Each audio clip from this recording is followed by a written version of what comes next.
নমস্কার বন্ধুরা, তোমরা সবাই কেমন আছো? সুমার রান্নাঘরে সবাইকে স্বাগত। বন্ধুরা, শীত তো পড়েই গেছে অনেক দিন আগে, আর পিঠা তৈরি করা হয়নি এখনও। আজকে কিন্তু পিঠা রেসিপি নিয়ে চলে আসছি। আজকে খেজুরের গুড় দিয়ে ভাপা পিঠা তৈরি করব। চলো বন্ধুরা, খুব সহজেই কিন্তু এই ভাপা পিঠাটা বাড়িতে তৈরি করতে পারবে। আর এই ভাপা পিঠা রেসিপিটা ভালো লাগলে অবশ্যই সাবস্ক্রাইব করবে, লাইক করবে, শেয়ার করবে। দেখো বন্ধুরা, এখানে আতপ চাল আমি গুঁড়ো করে নিয়েছি, আর এখানে নিয়েছি নারকেল কুচি, আর এখানে নিয়েছি গুড়, খেজুরের গুড় কুচি করে নিয়েছি। চালের গুঁড়ির ভিতরে প্রথমে স্বাদ মতো লবণ দিয়ে নেব। লবণ দিয়ে ভালো করে মিশিয়ে নেব। আজকে কিন্তু মেঘলা মেঘলা হচ্ছে, আর 2-1 ফোঁটা করে বৃষ্টিও পড়ছে। লবণ খুব সুন্দর করে চালের গুঁড়ির সঙ্গে মিশিয়ে নিয়েছি। অল্প অল্প করে জল দিয়ে দেব। আর বন্ধুরা, আমি তো বাইরে রান্না করি, বৃষ্টিও পড়ছে। যদি খুব বেশি বৃষ্টি হয় তাহলে তো বাইরে রান্না করতে পারবো না, ঘরে গ্যাসেই করে দেখাবো। অল্প অল্প করে জল দিয়ে নেব।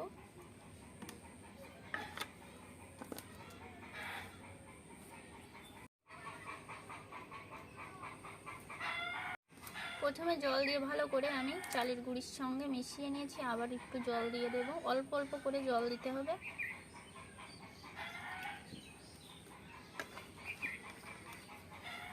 আবারও ভালো করে আমি মিশিয়ে নেব। দেখো বন্ধুরা, খুব সুন্দর করে জল দিয়ে কিন্তু এরকম মুঠো, আস্তে করে মুঠো করলে এরকম দলা বেঁধে যাবে, আবার চাপ দিলে ভেঙে যাবে। এরকমভাবে কিন্তু খুব সুন্দর করে মাখিয়ে নিতে হবে। আমি অন্য একটা পাত্র নিয়ে নিয়েছি, এরকম একটা ঝুড়ি নিয়ে নিয়েছি। চালের গুঁড়োটা টেলে নেব। অবশ্যই বন্ধুরা, তোমরা একটু টেলে নেবে।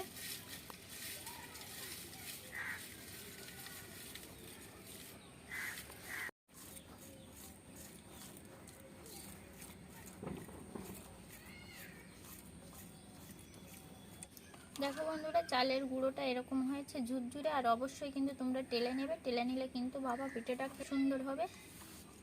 আজকে কিন্তু বন্ধুরা ভাপা পিঠাটা কিন্তু কড়াইতেই বানাবো। কড়াই বসিয়ে দিচ্ছি। কড়াইতে জল দিয়ে দেব। স্ট্যান্ডটা আমি একটু বসিয়ে নেব। এরকম স্ট্যান্ড তো সবার বাড়িতেই থাকে। কতটা জল দেব, স্ট্যান্ডটা বসিয়ে নিয়েছি, একটু দেখে নেব। এতটা জল দেব। জলটা আমি ভালো করে গরম করে নেব। জল গরম হতে হতে ভাপা পিঠাটা তৈরি করে নেব।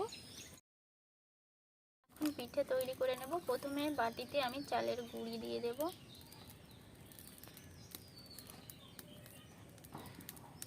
দিয়ে দেব নারকেল কুচি,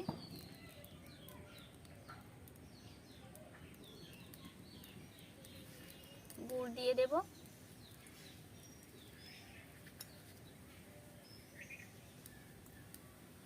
আবার চালের গুঁড়ি দিয়ে দেব।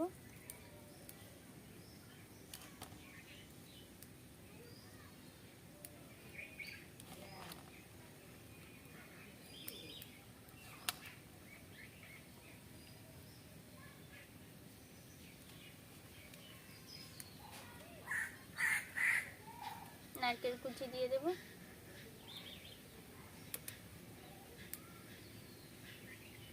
গুড় দিয়ে দেব।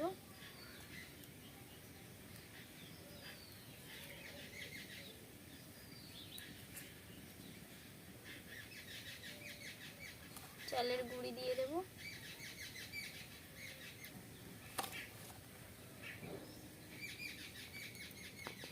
খুব ভালো করে আমি সমান করে নেব। আর আলতো হাতে একটু চেপে দেব। একটা কিন্তু আমি তৈরি করে নিয়েছি। বন্ধুরা, এরকম ঝুড়ি তো সবার ঘরেতেই থাকে। এই ঝুড়িতেই কিন্তু আমি ভাপা পিঠাটা তৈরি করব। ঝুড়িতে আলতো হাতে কিন্তু এভাবে এভাবে অল্প করে একটু নাড়িয়ে দিতে হবে। দেখো বন্ধুরা, শেপটা কতটা সুন্দর হয়েছে। এখন কিন্তু এই ঝুড়িটা আমি উনুনের পরে বসিয়ে দেব।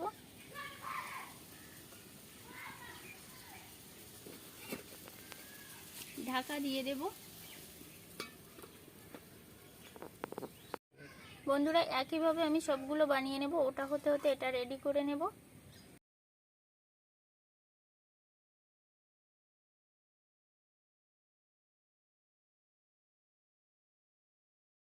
বন্ধুরা, কতটা সহজভাবে আমি ভাপা পিঠাটা তৈরি করছি।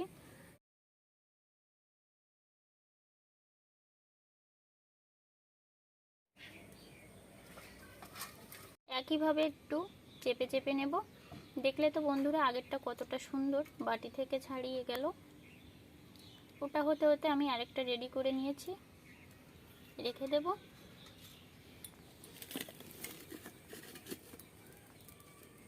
দেখো বন্ধুরা বৃষ্টি কিন্তু পড়া শুরু হয়ে গেছে। দেখো উনুনের এই পাশটা ভিজে গেছে বৃষ্টিতে। আমি একটা তৈরি করেই তোমাদেরকে দেখাবো, আর একইভাবে আমি সবগুলো তৈরি করে নেব। ঢাকা খুলে দেখে নেব। দেখো বন্ধুরা পিঠাটা কিন্তু তৈরি হয়ে গেছে, আর 5 মিনিট লেগেছে আমার একটা পিঠে তৈরি করতে। দেখো কতটা সুন্দর হয়েছে দেখতে। তোমরা এই একইভাবে বাড়িতে তৈরি করে নেবে, খুব সহজেই পিঠে তৈরি হয়ে যাবে। একটু ঠান্ডা করে আমি একটা প্লেটে নামিয়ে তোমাদেরকে দেখাবো। দেখো বন্ধুরা আমি 2-1 মিনিট একটু ঠান্ডা করে নিয়েছি। এবার একটা প্লেট আমি এভাবে ঝুড়ির করে বসিয়ে দেব। বসিয়ে দিয়ে খুব সহজে কিন্তু এভাবে উল্টে নেব। দেখো বন্ধুরা কতটা সুন্দর হয়েছে পিঠেটা, দেখতে কতটা সুন্দর লাগছে। বৃষ্টির জন্য তোমাদের পুরো ভিডিওটা দেখাতে পারলাম না। তোমরা সবাই ভালো থাকবে, সুস্থ থাকবে, আমার রান্নাগুলো দেখতে থাকবে।